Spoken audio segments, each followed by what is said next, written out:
Hi and welcome to another video project. This is going to be a Design with Me series, as I'm looking to design and then build a project from scratch. As you can see before you, I've got one of my video lights and also the macro video light that I designed and 3D printed. There's a video about that somewhere. I'll probably link it somewhere on the screen. But I'm looking to improve the lighting on my videos, and I thought what better way to do this than to actually build my own and design my own video lights. So what I did was I found some high color rendering index, or CRI, LEDs from crude. 4000 Kelvin is the temperature of these. This is what I set all my lights to for these videos, and I got these from DigiKey. I'll put the link in the description below. I also got some current limiting resistors for these as well, and I got rather a lot of these because I figure on making a number of lights out of this. So what I wanted to do was to design and build from scratch a modular system so that I could get one PCB produced, but that one PCB, maybe being about yay big, could be put together, two together, or a block of 4, or however many to make whatever size of panel I wanted, or just use one of them and be able to have them powered from 12 volts, or alternatively from 18 volts. From my Makita LXT drill batteries that I have in case of portable usage. Now I know probably somewhere there are calculations as to heat dissipation and such like, but what I wanted to do was just to build up a crude test circuit to see what sort of temperature these LEDs would get to when driven moderately.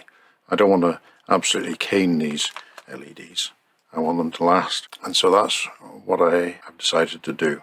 That's what this video is going to be about, doing the testing of these LEDs, putting them on a bit of copper circuit board to see if they're generating too much heat, whether we'll need an aluminium backed circuit board, or if they're cool enough, running cool enough, I can use just normal double-sided copper fiberglass PCB, and that means I can actually have two slightly different designs, one for 12 volt on one side of the board and one for 18 volts on the other side of the board, which is what I'm hoping for, but we'll have to see what the experiments show. So let's get into that. As you can see here, I've got some of the LEDs. I'll link to these in the description below.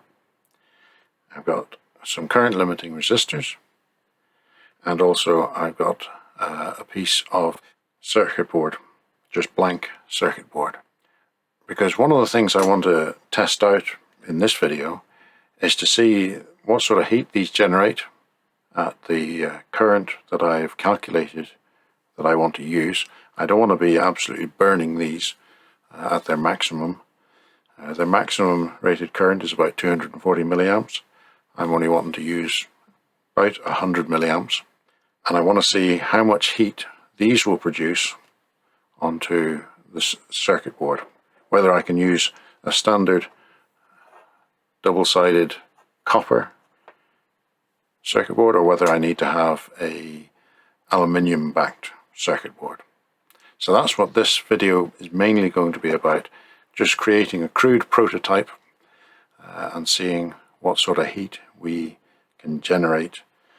So I've brought you in nice and close and started off with what I intend to try and do.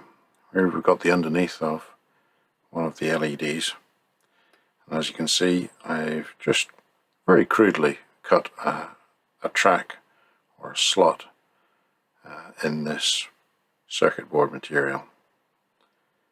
So the idea would be, obviously the LED would be the other way up, but that the components can be soldered in, and you may be able to make out I've sort of got a couple of additional scratches in place. These are for putting in more slots, and I'll show you just how I did it. Very simply done with just a pocket knife.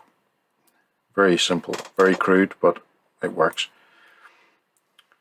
And the idea is that this spacing is going to be the very densest spacing that I would perhaps choose a little later on when we actually design the PCB itself. So what I'm wanting to do is cut these 4 slots, then get the LEDs soldered on pretty much centrally. Again, this width of this is probably the spacing that I will be trying to use roughly. And we'll just see what sort of heat this gets up to. We shall have a look at it under a thermal camera and just see whether this will be sufficient or whether we'll have to use an aluminium backed circuit board. So basically, move that out the way. Basically all I did on these was to take this and then just take my knife, and you just have to be careful because obviously knives are very capable of cutting flesh,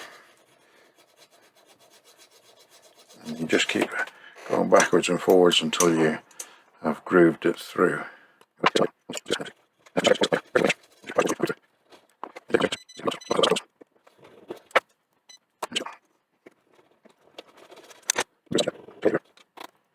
As we've seen, these LEDs may be a little bit fun to solder in. The pads don't extend beyond the bottom of the package,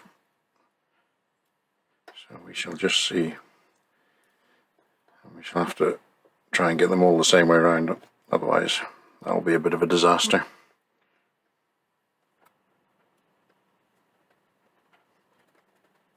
So in these, the big pad is the cathode, and the little one is the anode. So we'll have the positive up here, flowing all the way through to here. Now you may have noticed that I haven't made a track or a space for the resistor. Well, that's just going to get tacked onto the end, and then as this is just a test jig, crocodile clip will connect to the other leg of the resistor. A bit more forward thinking, I could have probably put that in as well. So now let's make some sort of an attempt at soldering this up.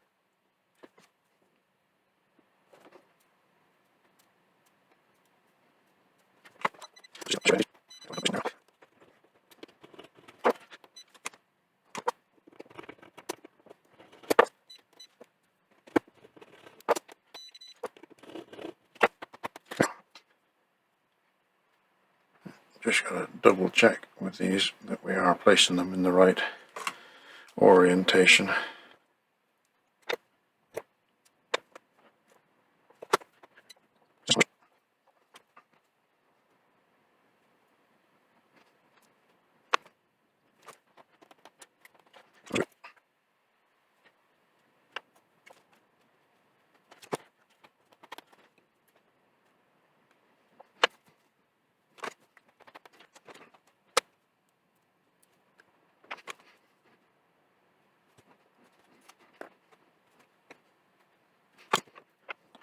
So there we go.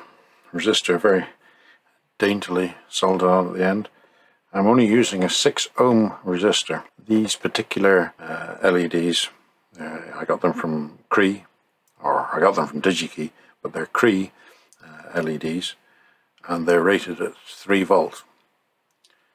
And of course, I'm running this on 12 volts, so I'm actually going to be undervolting these ever so slightly. So that's why I only need a 6 ohm resistor, or at least that's what I think, what I've calculated. We will see as we apply some power to this exactly if this resistor is sufficient or whether we need to change that. So let me just get my power supply hooked up and we'll be back in just a minute. So I've got the power supply in. I've also current limited that just in case. I'll set it to 150 milliamps at 12 volts. And I'm going to put my thermal camera, which is a part of my mobile phone, hooked up onto this. But thermal cameras don't do well with highly reflective surfaces such as bright copper.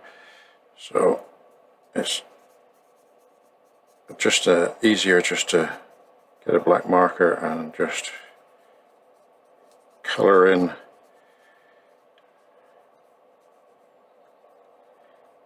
around, and then that should hopefully result in a better signal for the thermal camera. I did briefly put some power onto this, and boy is it bright. I'll just get the thermal camera set up.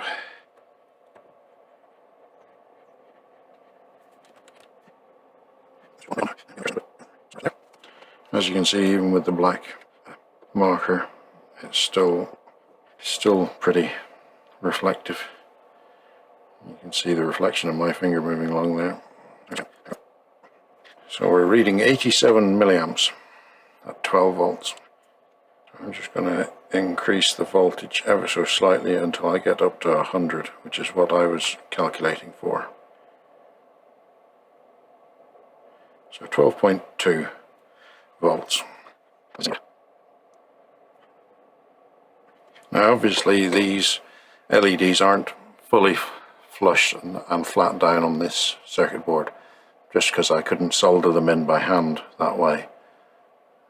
So they won't be getting as much of a heat sink from the copper PCB as they would normally do.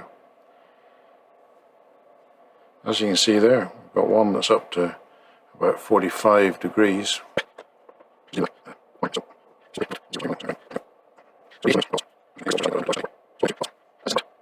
So we'll just let this burn in there for a few minutes, and we'll just see what temperature these get up to.